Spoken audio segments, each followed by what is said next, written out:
Dog owners and breeders from across Nova Scotia are calling on the McNeil government to pump the brakes on proposed changes to the Animal Protection Act. The changes were before the legislature's Law Amendments Committee this afternoon.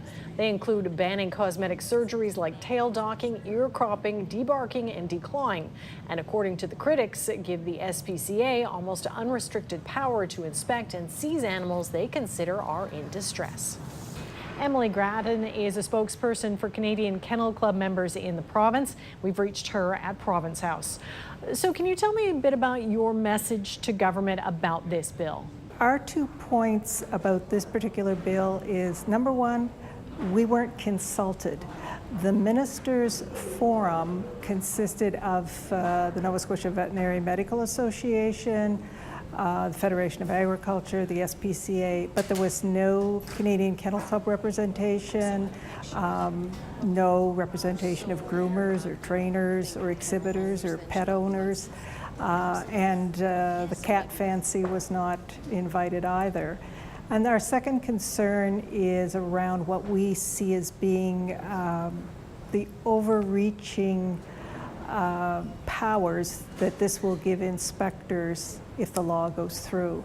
Well, and what is the harm you're concerned about?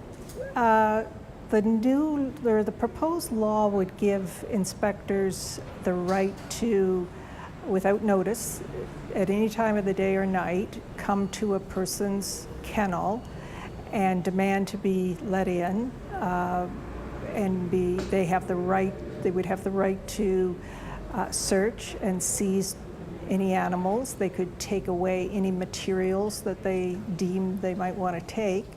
And this is where it applies to pet owners as well. The same thing for animals in a private dwelling. The only thing, you would have a bit of advance notice and you can bring the animal out to the inspector. And we're not for a minute saying that SPCA inspectors have agendas. But the way the law is written, if someone were to have an agenda, they could exercise a lot of things and cause some hardships for our members. Before I let you go very quickly, the Veterinary Medical Association banned tail docking and ear cropping 8 years ago, saying it was cruel and unnecessary. But I understand that some breeders are able to also still do that. How do you respond to the vets' concerns? In many provinces and in all of the United States, cropping and docking still takes place. The procedures for cropping, the dog is under full anesthetic when it takes place, and tail docking is usually at a very young age before the nervous system of the puppy is fully developed. When you dock a tail, and you can put the puppy right back in with its mom and it'll cuddle up and go right back to nursing and cuddle up with its litter mates. You don't see it as an act of cruelty, then? No. All right. Well, Emily, thank you so much. We'll have to leave it there. We appreciate your time. Thank you.